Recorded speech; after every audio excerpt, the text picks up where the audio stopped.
Channel. कैसे हैं आप सब? होप सो आप सब बढ़िया होंगे। So students, in our last class we have started the chapters of principles and significance of management. तो इसमें हमने पहले इनिशियली करा फ्यूल्स के प्रिंसिपल, देन हमने करे टेलर्स के।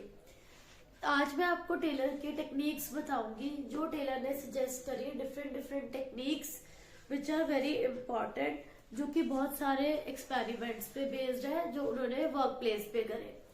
तो इन टेक्निक्स में जो फर्स्ट आती है टेलर्स टेक्निक्स। फर्स्ट टेक्निक आती है बच्चों फंक्शनल फोरमैनशिप।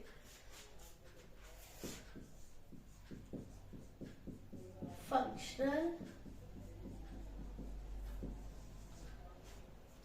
फोरमैनशिप, इसका मतलब क्या है बच्चों कि on the basis of different functions हम डिफरेंट पर्संस को डिफरेंट वर्क असाइन करेंगे सो दैट वर्कलोड को कम किया जा सके। इसमें बेसिकली क्या होता है, टेलर ने सजेस्ट करा कि डिवीजन होना चाहिए फैक्ट्री का दो डिपार्टमेंट्स में। वो दो डिपार्टमेंट्स क्या है? Planning department, another is production department. Planning department and production department. अब टेलर को ऐसा लगा कि वर्कर्स जो है they should be free from the burden of planning, उन पे इसका बर्डन नहीं होना चाहिए और वो किस पे कंसंट्रेट करें, easily they can concentrate on production. Taylor suggested कि डिफरेंट डिपार्टमेंट्स हो और सब डिपार्टमेंट्स के डिफरेंट क्या होने चाहिए? सुपरवाइजर, सो दैट वो उन्हें सुपरवाइज करें। और जो डिफरेंट बॉसेज हैं, अलग अलग वर्क्स के लिए अलग अलग बॉसेज अपॉइंट होने चाहिए जो अपने काम में क्या होंगे? स्पेशलाइज्ड होंगे, स्किल्ड होंगे।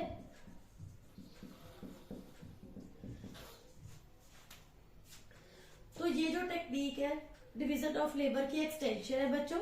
टेलर ने कहा फोरमैन जो है they should be intelligent, educated, honest. All these qualities जो है वो एक सिंगल पर्सन में नहीं मिल सकती, तो we should have different foreman. तो उन्होंने जो 8 फंक्शनल एक्सपर्ट सजेस्ट करे हैं, 8 फंक्शनल एक्सपर्ट्स सजेस्ट करे, वो कौन कौन है? फर्स्ट है प्लानिंग में आएगा रूट क्लर्क। इस पर्सन का काम क्या है? ये पर्सन रिस्पॉन्सिबल है जितने भी मैनुअल जॉब परफॉर्म कर रहे हैं उनके स्टेप्स फिक्स करेगा। This person is responsible for performing manual job. ये रूट क्लर्क का वर्क है, ठीक है। इसके बाद नेक्स्ट आता है इंस्ट्रक्शन कार्ड क्लर्क। इंस्ट्रक्शन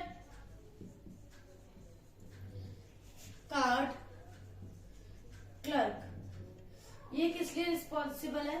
एक जॉब को करने के लिए जितने भी इंस्ट्रक्शंस चाहिए तो ये पर्सन रिस्पॉन्सिबल है, ये असाइन करेगा, ये सभी इंस्ट्रक्शंस देगा।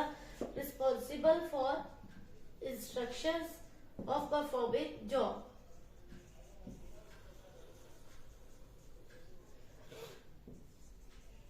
That is the time and cost clerk. Time and cost clerk का काम क्या है? वो पर्सन टाइम सेट करेगा एंड एक जॉब को करने के लिए कितना टाइम रिक्वायर्ड है वो फिक्स करेगा कि उसको प्रॉपर वर्कर्स को कितना टाइम चाहिए एंड कितनी कॉस्ट आनी चाहिए for particular job. Responsible for time fixing and cost of job. That is disciplinarian। Disciplinarian का मतलब है ये पर्सन रिस्पॉन्सिबल है कि जो जॉब है वो एक प्रॉपर सिस्टमैटिक ऑर्डर में होनी चाहिए।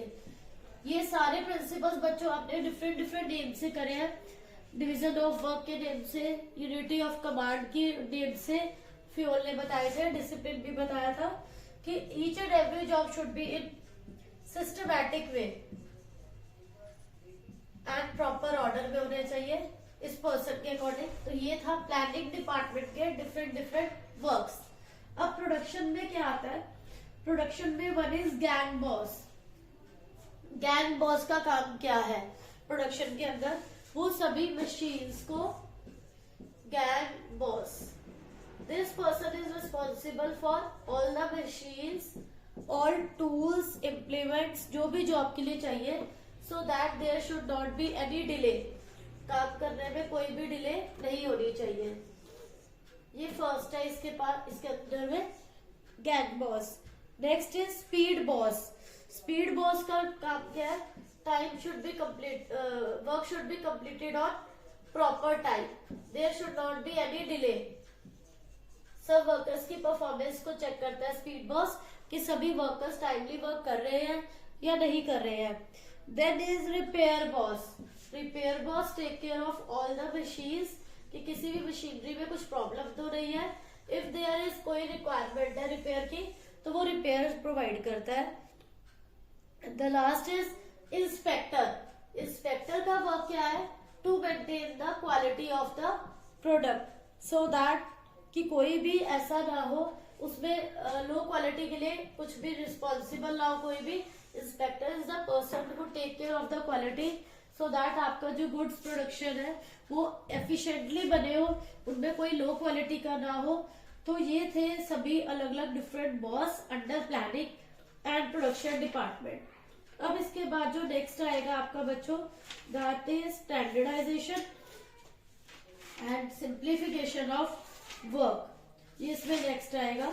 Standardisation and simplification of work में क्या होगा कि whole work should be divided into different parts and जितने भी वर्क है उन्हें स्पेशलाइजेशन के अकॉर्डिंग असाइन किया जाए एंड स्टैंडर्ड फिक्स करे जाए वर्कर्स की कैपेबिलिटी के अकॉर्डिंग।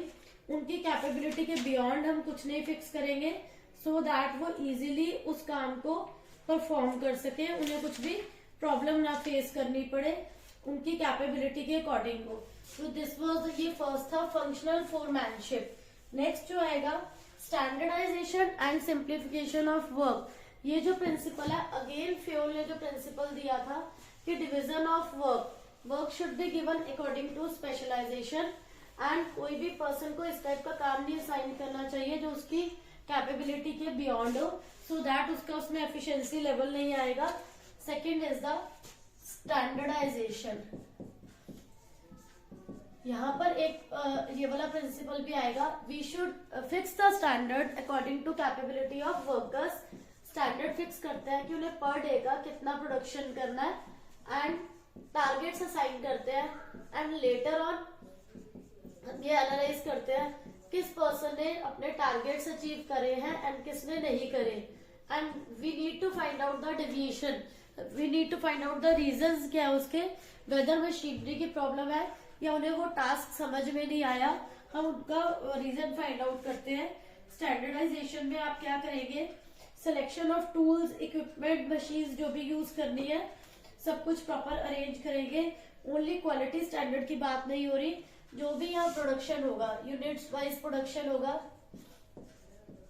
उनका हम साइज फिक्स करेंगे, टाइप फिक्स करेंगे, वेट उनका मेजर, उनका quality, each and everything should be fix and clear.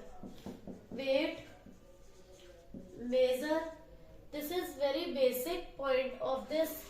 ये जो आप टेक्निक पढ़ रहे हैं कि स्टैंडर्डाइजेशन एंड सिंप्लीफिकेशन, कि जो भी हम प्रोडक्शन एक्सपेक्ट कर रहे हैं वर्कर से, each and everything should B clear, कुछ भी कंफ्यूजन नहीं रहनी चाहिए। स्टैंडर्ड फिक्स करते हैं टाइम, हमें वर्क स्टडी टेक्निक को यूज करना है जिसके अंदर time study, motion study, fatigue study.